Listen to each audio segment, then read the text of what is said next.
morning, everyone.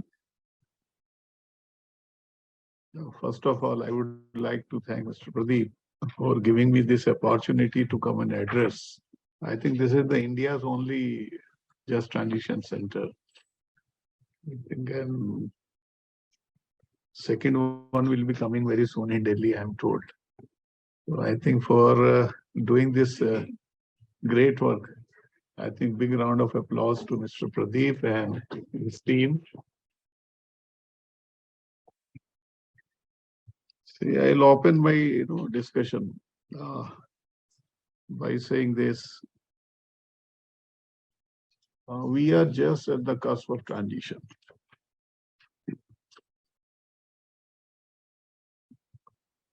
The problem with India is that we are the largest democracy and we are the largest populous country in the world. If you look at different statistics, start from climate risk index also.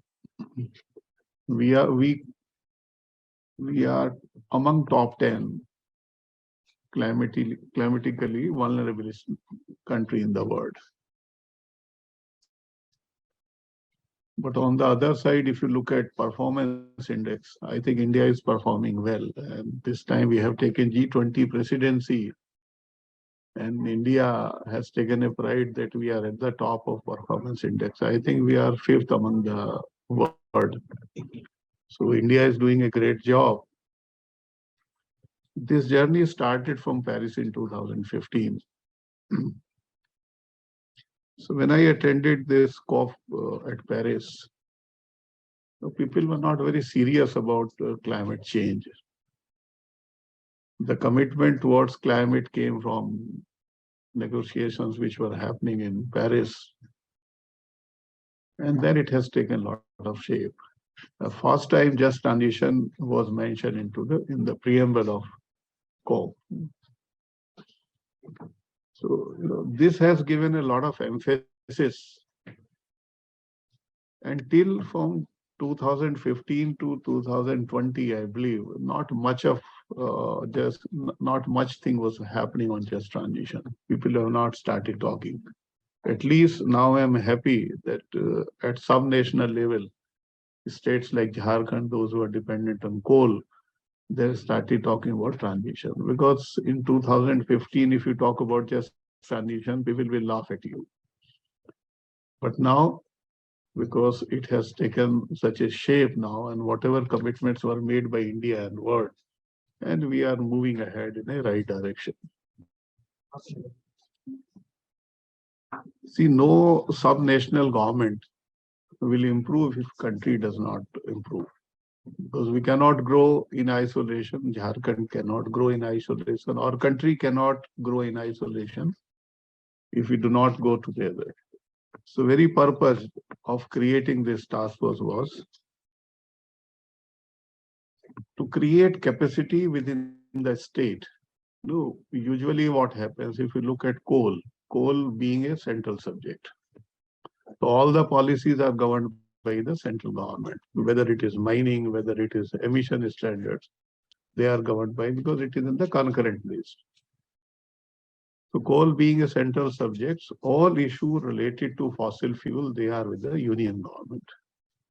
And the states, majority of time, we have been following the instructions or directions or policy initiatives by the government.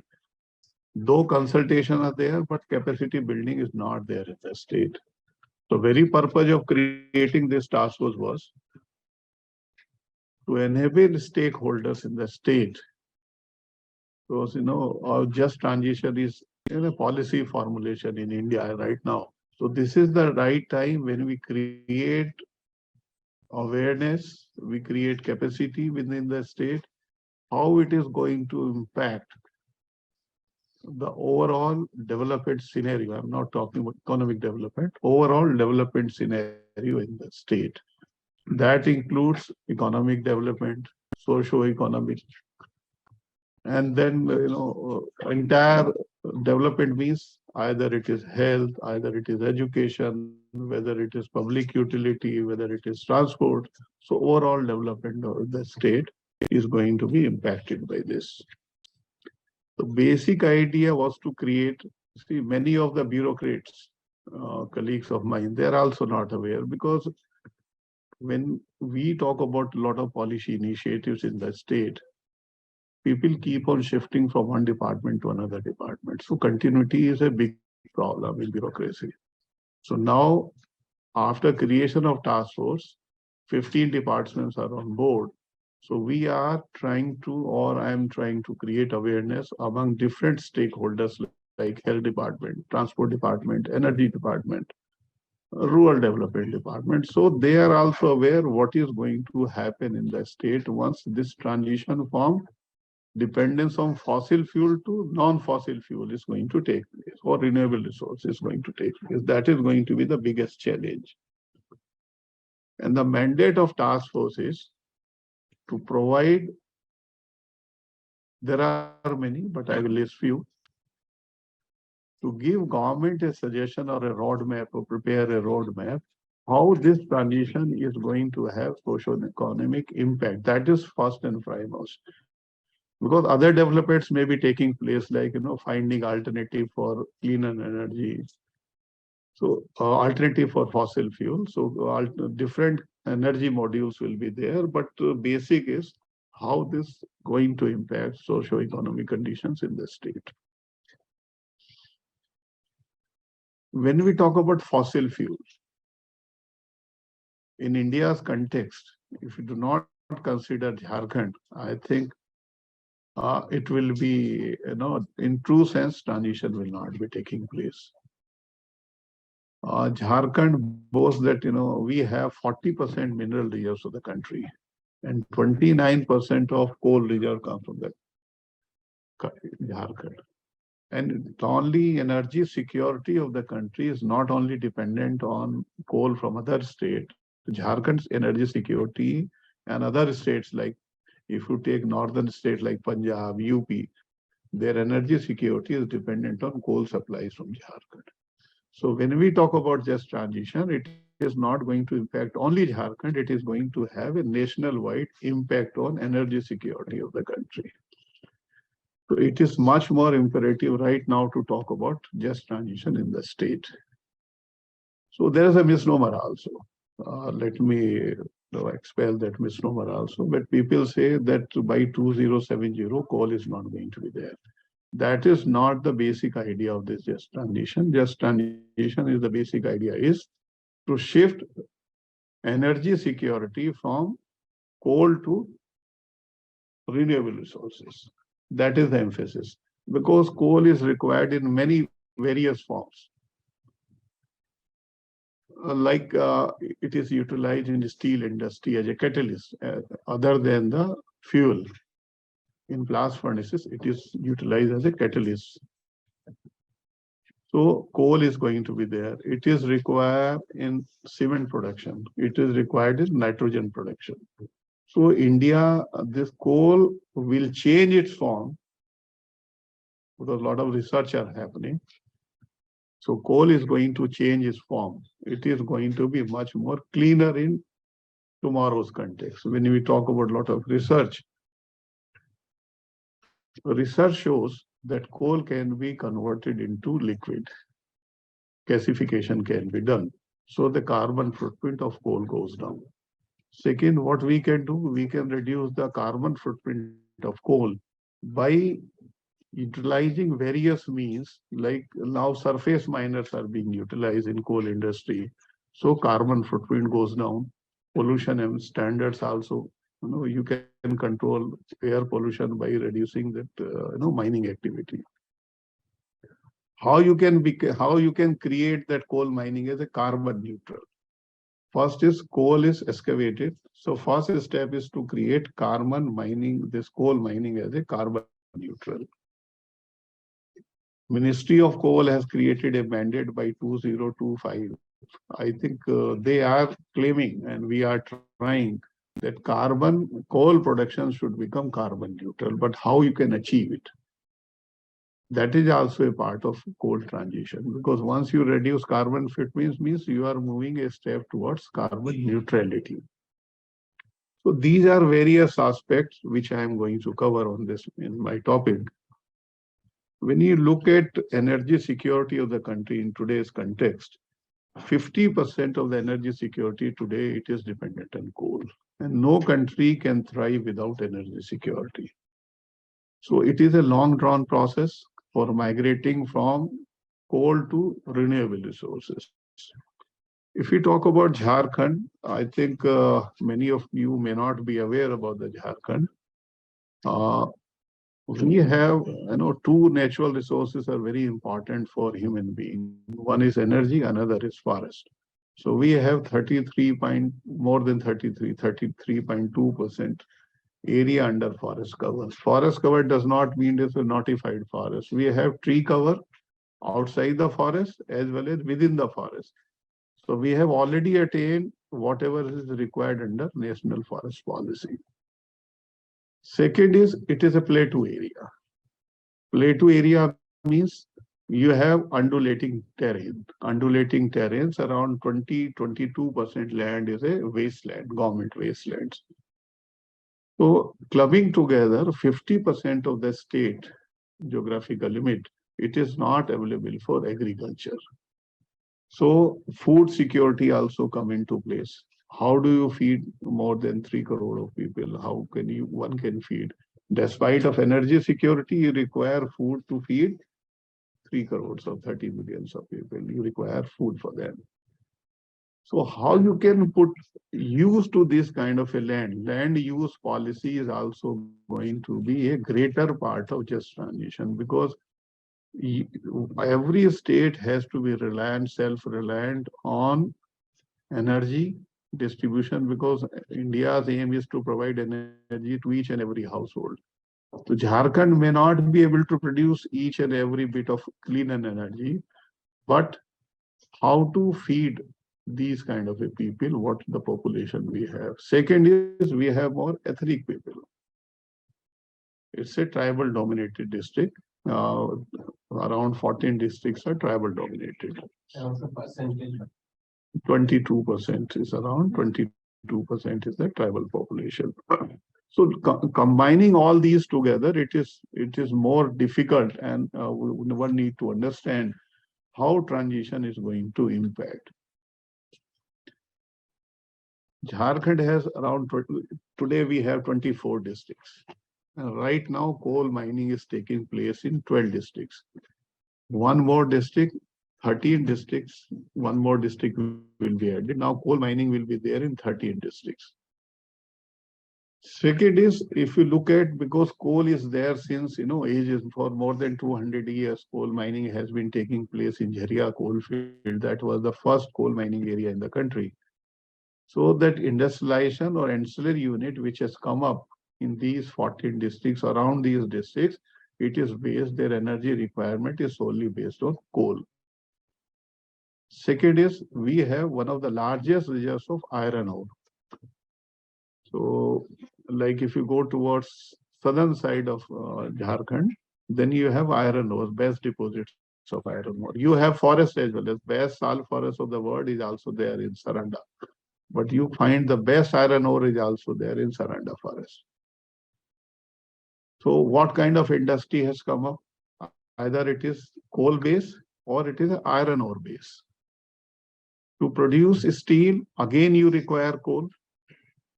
If you look at Jamshedpur, that the first Indian steel plant came up there. So it is also combination of iron as well as coal. So looking, if you map the economy of Jharkhand, 18 districts are 100% dependent on coal-based ecosystem. Coal-based ecosystem, what I supposed to mean is, either they are dependent directly on coal, or for energy requirement, they are dependent on coal. So 3/4 of the districts of Jharkhand are there, our economy is dependent on coal. So what is required? If we talk about that coal is not going to be there, or the form of energy is going to be there, you cannot rely on other sources of energy if we do not produce ourselves. Like we have 20% of the government wasteland. We have unproductive, even private land. Second is Coal India is the largest land holding company in the state. Second largest coal company in the state. We have three coal subsidiaries in our state. CCL is there. The only cooking coal company of India is Bharat Cooking Coal. That is also there. Eastern Coalfield has major production. It comes from Jharkhand, though it is there in West Bengal and Jharkhand, but major production comes from Jharkhand only. So clubbing together 130 million ton of coal, of country's coal production, it comes from Jharkhand. Now see, to replace these kind of a energy security or coal, it is going to be a big challenge for the state, and it will have major impact on state revenue, major impact on socio-economic aspects. Then we call multidimensional poverty. People have started using word multidimensional poverty. So what is going to happen? What does mean by multidimensional poverty? Means once there is a poverty, when there is you have a low income, then immediate impact will be on education, immediate impact will be on health, then it may trigger migration. Because if there is no job opportunity, then it will trigger migration. It is already happening. Climate-related migration is already happening in African countries. When we talk about the shifting away from coal to cleaner energy, then impact will be on multidimensional poverty is going to improve. There was a study which was carried out, and it is said that Indian average is around 28%. In these districts of coal-dominated district, it is around more than 50%. Means that multidimensional poverty is double than the normal district. So idea is how to tackle this, how to improve that what you call per capita income, how to improve their upliftment, how to provide greener jobs. So second concept will be, first will be the identify cleaner source of energy, then land use pattern, and the first and foremost will be for socio-economic development and creating greener jobs in the state. Because once the job withdrawal symptom is there, because when we talk about coal will not be primary source of energy. It will be there in industrial use. But if it is not there in if it is not a primary source of energy, then what will happen? A lot of fallow land will be available. A lot of districts like Ramgarh, where coal mining it is taking since ages. If new mines are not opened, the viability of present mines which are operating not at a very profitable rate will not be economically viable for Coal India to operate. Then what will happen? There will be two impacts. People are directly employed, and then that coal ecosystem is there. So direct employment, when we go to the West, they only talk about people directly engaged in coal industry. Last time when we were talking, they were talking about energy community. So we don't only talk about energy community, we talk about coal ecosystem. Coal ecosystem is, if you carry out a survey in a district like Dhanbad, where Jharkhand coalfield is there. So if you look at BCCL statistics, so hardly, you will find direct employment will be 3,000 to 4,000. That's all. But ancillary activity related to coal, like transportation, then a lot of ancillary industries which has come up, which is based on coal.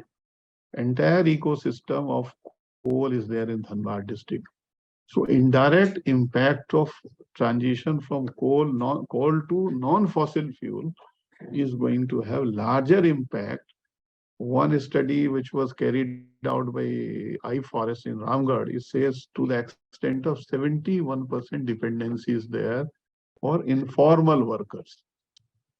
Formal workers are pretty less. So transition will not be meaningful or will not help a state if we do not talk about this indirect, informal labors. that is also going to be a big challenge. If you look at projections, India is projecting about 1 million greener jobs every year. That is projected that every year 1 million greener jobs will be added every year by 2040 till 2040. And India is going to the biggest investment place in earth on the globe for clean energy investment, because we have shown the path. Now we are world leader in solar energy. So it is going to have a job opportunity. So second would be our emphasis of task force would be in Jharkhand, and likewise in other states like Odisha and Chhattisgarh will be skilling and upskilling of labor forces. Because today, since I was talking to somebody, 3 generations they are working in coal field. But this is not going to be the future. Maybe my generation or those who are working in coal field, they may retire or they may retire from this, coal mining activity. But what is going to happen to the coming future? We are talking about 48 year or 50 year down the line. So what we need to do is create a curriculum for IITs and ITIs and polytechnics. There we have to create different streams for greener jobs. Because if you look at Giridih is one district in Jharkhand, wherever you stringing of high tension overhead wires is taking place, Jharkhand has that expertise of people from Giridih district in Jharkhand. They are migrating towards the entire country for helping and stringing the overhead cables. So we have to create a greener job also. Then you require skilling and upskilling. Second would be, and no transition would be viable if we do not talk about gender equality. In early days of mine, I'm talking about 1988, when I joined state, and Ramgarh was not a district. So I was posted at Hazaribagh. So I just went to rural area. A lot of women folks, they used to gather firewood from forest. So it was not only meant for energy security. It was meant for, when I spoke to them, it was meant for their financial security, because there is a hard system, weekly bazaar system is there. So they sell firewood, so others' energy security is met, and whatever is their earning, they are utilizing, women folks, they are utilizing to purchase their own belongings. So some financial security was there. When we talk about Ujla Yojana, then we talk about that gender bias or gender equality. Some study has been carried out in PTR, because there is abundance of forest is there in Palamu area, in Latehar district and Garhwa district. Ujjwala Yojana has done extremely well. But for food security and energy security, because your firewood or biomass is available at your doorstep, so unless we improve their what you call per capita income, or we provide alternative incomes, so Ujjwala Yojana has shown an impact, but biomass is still one of the prime source for cooking. So what I mean is biomass is going to be there. So how to, if you go to Dhanbad, if you go to Ramgarh, if you go to Bokaro, then you say they are not as much dependent as compared to Palamu on biomass. They are dependent on coal because it is available at their doorstep. So they are using coal as a for food, for cooking food, for their energy requirement. So it is a quite complex situation. It's a quite complex situation when we are talking about transition, how it is going to impact. So what we have to focus is finding alternatives, land use, and first and foremost will be how to create upskilling and reskilling of to provide greener jobs to the laborers and those who are employed in direct employment or informal sector. Government of India is not now talking about what you call conveyor belt transportation. If you look at Dhanbad, hardly any conveyor belt system is there for transportation. So a lot of informal sector people are involved in that informal sector. So how to utilize them? Then greener source of energy or transition in transport section will be required, because a lot of heavy vehicles, those who are used in coal mining, there you will see a lot of changes. Either it will be battery operated or it will be hydrogen fuel cell operated. Then you require another kind of a job. Skilling will be required, how to repair, how to maintain. Because nowadays that concept of changing plates and everything has gone. Now lithium-based iron or lithium-ion batteries are there. A lot of research is happening in IIT Roorkee, where you don't need to, it will be replaced by aluminum-based plates. You don't need to charge the battery, simply replace the plate. It is not still in commercial production, but need to replace only the plate and battery will work. So different kind of a technological upgradation will also be required. This will also add opportunity for greener jobs. See, you will not impart people from other states, because when you have a lot of workforce, and Jharkhand, a lot of education institutions are there. ISM is, we have premier institutions in Jharkhand. So we are talking to education institutions also and try to create a new curriculum for ITIs and polytechnics, so that we are, by the time this transition is taking place, we are able to create workforce which can cater our need. Second would be reskilling, and this could be possible. Second would be that when Coal India, with these non-profitable coal mines or underground mines, there was an article that 45% of manpower of Coal India is employed in underground mines, whereas their coal production is only 5% for underground mine. From environmental concern, you cannot convert from underground to open cast. Otherwise, particulate SPM will also increase. So Coal India is also thinking now either to how to improve the technology, how to improve that, their workability, make them profitable, and excavate coal and close up that mine. Then what is going to happen if mines are going to close? Because under environmental laws, you have an obligation for closure and rehabilitation of mines also.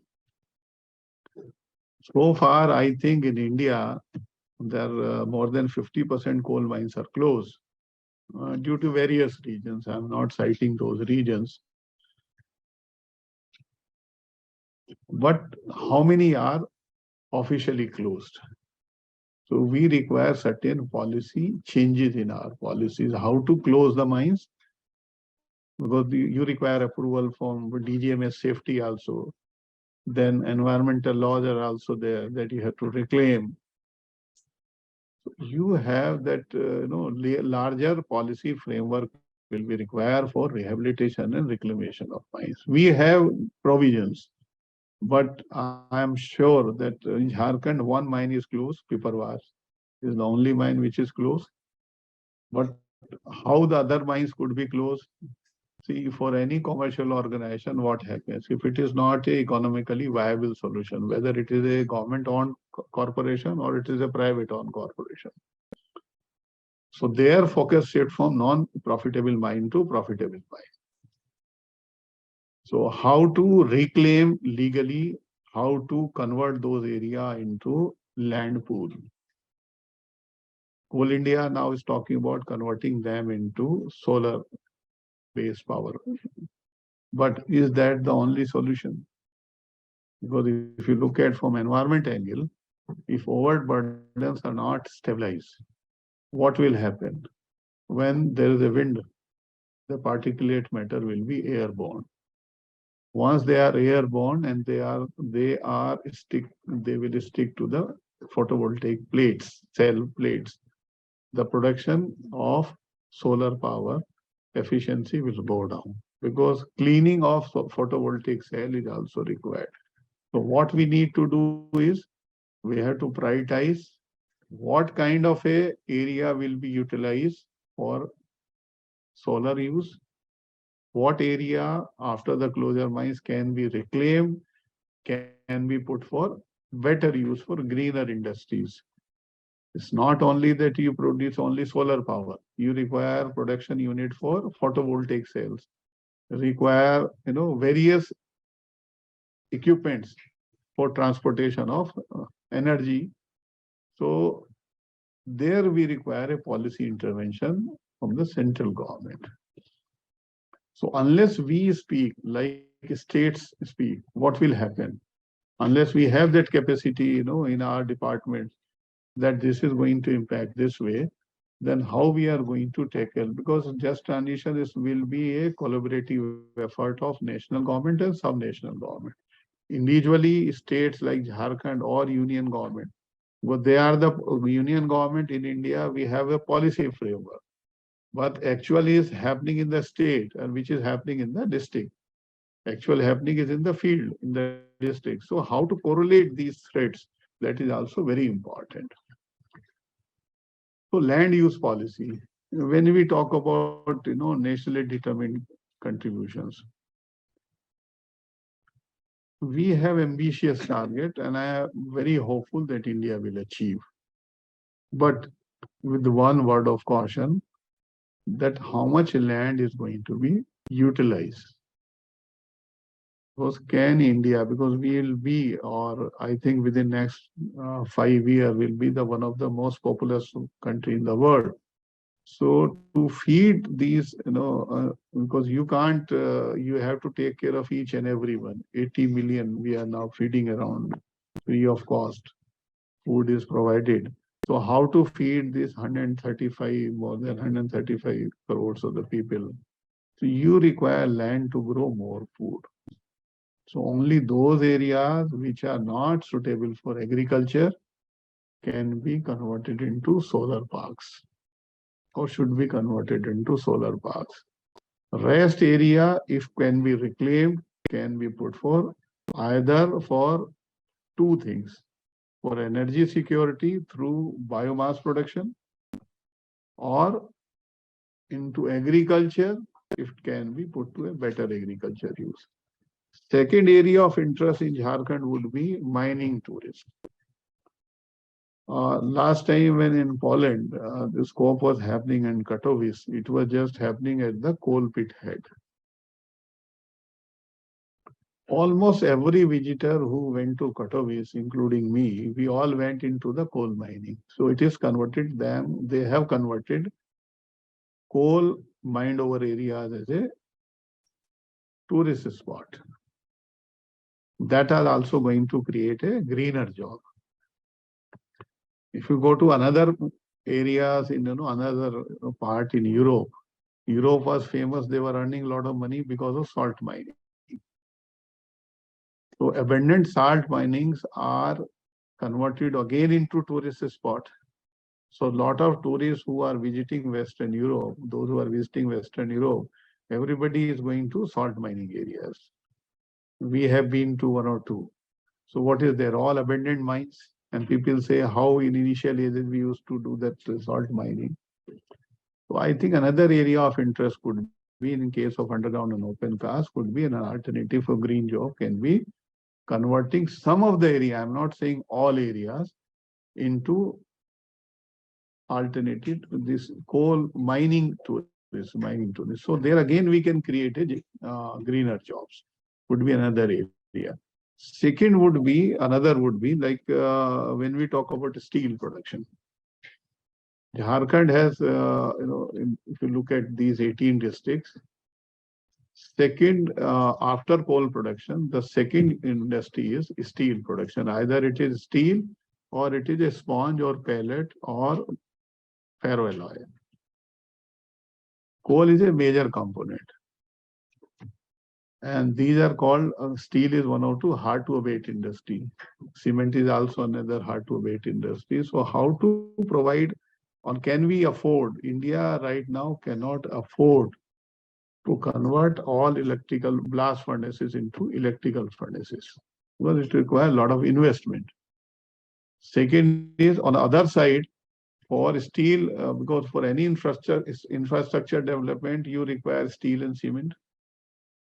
So how to create a balance? Because as urbanization goes or industrialization goes, there will be a demand for infrastructure, construction material like steel and cement. To create a balance, these bigger companies or even private, or be it a private or government, they'll be looking for international investment. No international investment will come unless you are environmental norm compliant, or you have sustainability in your vertical, or your GSG emissions are within the limit, or you are ESG compliant. Then what to do? If you take off a Tata Steel, they have created a vertical in Europe. They are using, instead of coal, they have started using hydrogen. But it is really very costly. 3 times the cost is, if it doesn't come down by 33% or more 60 to 70%, it is not commercially viable. Then what is the viable source in a state like Jharkhand, Chhattisgarh, and Odisha? A lot of research is going on in across the globe. Earlier, forest was, we have issued a direction by Government of India that you will not use timber in your construction. You will go for aluminum or iron age. Now the government has revised their instruction saying that it can be replaced by wood. Why replaced by wood? Because tree sequestrates carbon and remains logged till it is not converted into ashes. Like whatever timber you say, a lot of carbon is already stored there. So now the emphasis in the word is shifting towards designer char. What is the char means? That is a charcoal production coming out from biomass. The only problem in biomass in the steel industry now, what is there? It has larger, more than permissible limit phosphate content. From where phosphate comes? It comes from the leaves. So biomass can be, if you can put these areas of Coal India, which is going to be vacant during this transition process, can be converted into biomass production units. That can be, because what happened if you look at climate degradation index, Jharkhand is one of the most vulnerable state in the country. Degradation rate is more than 67%, 69%, and two coal-dominated districts occupy third and fifth rank in the country. So to create a environmental scenario where people can live in a healthy environment, you have to go for a biomass production so that environmental concern. IIT has that center also for ambient air quality. IIT Kanpur has that center. So how to improve those non-attainment cities? Now they are millennium cities. They are known as millennium towns.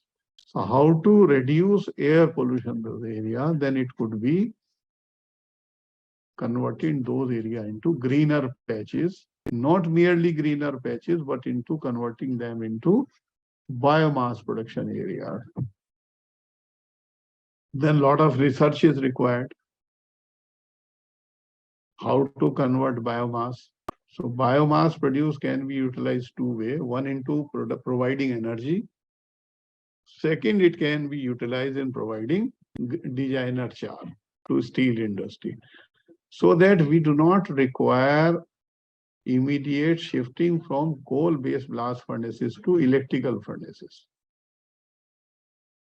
So if we tackle these two areas, suppose we do not tackle, what will happen? If industry, steel industry has to grow or cement industry has to grow, they will shift to an area in the state, in the country, where cleaner energy is cheaper. So Jharkhand, these regional imperatives will again go. Again, it will widen up. So what will happen? You will see, if you talk about hydrogen, you'll see the lot of hydrogen missions that is happening in western part or southern part. It is not happening in eastern part. Whereas coal is there in the entire majority of coal, it comes from the eastern states and central India. But these clean energy missions are happening in the west in the country. So that widen of development gap in will be again more and more. So we are trying to uh, devote on these areas, how to find alternative clean energy and alternative clean source for the fuel for the industry also. Then third most will be required, what will be that if you look at Dhanbad statistics, that report was carried out by NEERI in Nagpur. Only 7% pollution comes from coal mining. A larger pollution comes from the transport sector. But that is also affiliated to coal only. That is affiliated to coal transportation. So once this transition is going to take place, transition has to emphasize both on coal mining as well as transportation also. Because a lot of heavy vehicles are used in Jharkhand either for coal excavation or coal mid distance coal transportation. Then, as I said, that 40% mineral wealth of the country is there. No, we cannot afford to not to do the mining. What we have to do, even in iron ore mining, if we have to bring the carbon footprint of the country down, or we have to attain net zero, so we have not only to work on coal, we have to work on steel also. Because a lot of vehicles, heavy vehicles are utilized in iron ore, hematite mining. Then you have bauxite also in one district, we have a bauxite mines. They're also using heavy vehicles. So transition in transport will also another focus area other than the mining activity in Jharkhand. The biggest challenge once transition takes place, so the closure of thermal power-based plants, reclamation of these fly ash ponds, fly ash area, dumping yards. So we have successfully, carried out experiment in Bokaro, where it can be stabilized by grasses, khas, vetiver. Then you can convert those area into biomass production areas also. So it has both impact, reduce air pollution, stabilize what you call landfills, and then it produce biomass. So these kind of a recommendation from task force will be required to be submitted on various aspects. And no recommendation is going to be implemented unless there is a capacity building at the level of policymakers. Because if you and me are tuned and we are aware that what is going to be the impact of this transition, if policymakers, we are not able to convince policymakers, then creating a policy document or enabling any law will be very difficult. You may be aware that Colorado started transition working in 2009, and they came out first legislation in the world. So some kind of a legislation is also required, because in India we require some kind of a formal government notification or law to enable transition. Otherwise, what will happen? If you ask at my sweet will, I may not implement, if I don't say put on a mask. So people will say, okay, 50% may follow, 50% may not follow. But if there is a penalty involved, if there is a law, if there is a direction, you will see immediate change. Our mindset is such. So some policy intervention intervention will also be required for just transition. So this task force is going to submit its recommendation. If any change in policy, any law is required, then we will help central government, we will help state government in drafting those policy documents, or if legal positions are required, we'll help them also. Then, as I said, that capacity building of politicians is also required, because no change, society change is going to happen without any change in the mindset of the people. They are the influencers. When you talk about local representative, either it is a three-tier system, or if you talk about grassroots level. So capacity building of all stakeholders plus various influential groups, community leaders, legislators, bureaucrats, every level require a lot of exercises where we can say that these kind of a changes are going to happen, and we require such kind of a changes. Then lastly, it comes to a time frame, because we may be talking about that 20 years down the line we will do this, 30 years down the line we'll see this. So there is no sincerity attached to it. So when this task force was being created, we said 3 years or 2 years will be sufficient time. Because unless you create a time frame for yourself, it becomes unending, unending commission type. Just keep on consulting, and no concrete is coming. So government has given 2 years mandate to this task force to submit two reports. One will be preliminary report, second will be final report, and maybe another extension for a year or two. Maybe that government may think that this task force in some other format will be monitoring what is happening in just transition, but that is a future one. So we have 2 years mandate now. So we'll be submitting. Third, lastly, what we are doing, we are trying to create term of reference for ourselves. Because if you look at just transition, it is a pretty wide subject. It cut across into various streams or various departments. So unless we create a framework or broader framework, that task of this task force is going to be hell-bound. It's very large. So what we are trying to have 5 or 6 verticals. 5 or 6 verticals. No, first will be socio-economic impact, how to study and evaluate. There will be require skilling and upskilling, finding alternative fuel.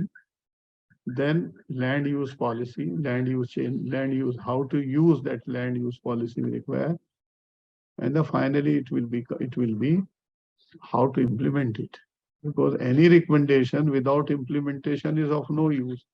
For implementation, what is required? Sorry, you require finance. From where this climate finance is going to come? Whether states will be sufficient to finance or fund these changes, or center will be there to. So once coal will not be there, then DMF fund will also shrink. As coal production goes down, dependence coal fossil fuel goes down, the DMF fund which is available today, it's also going to be shrink. So state resources like what you call royalty, cess, DMF, various funds which are collecting, forest cess also we are collecting, registration charges, land use charges. So the government kitty is going to shrink. From where these finance are going to come? So climate finance is also going to be another area of concern in just transition. Second, while preparing any policy document, we said just. What this just means? This is a pretty, I think the majority of you are from social background, sociologist. So you know much more than me what just means. So we have added another word called sustainable. See, when we are talking about just transition, we realize that no transition is going to last for long unless it is sustainable. So our policy should be such. We talk about today, so there will be environmental justice. When we talk about environment justice, it includes everything. It talks about health, it talks about per capita income, it talks about education, it talks about overall social and physical infrastructure building, better environment for living, better job opportunity, and job for everyone. So that will environmental justice will also be a part, and it should not that it will last only for a year or two or 30 or 40 years. It should be sustainable for generations to come. Other day, Roli Srivastava, she asked me about, about what you call illegal miners. See, state has responsibility to take care of every citizen. It does not differentiate. We do not differentiate between A and B. So our welfare policy should be such. It takes care of each and every citizen. We are welfare state. We are welfare country. It is there. So we have to take care of each and everyone. The thing what is left to or what we are supposed to do, provide opportunity for everyone. Provide opportunity for everyone. That is also going to be a big challenge. That is why it is sustainable, just transition. It is not only just, not equitable, it is only sustainable also. I think from my side, this is more than sufficient, I believe, and I'll be very happy if you have any questions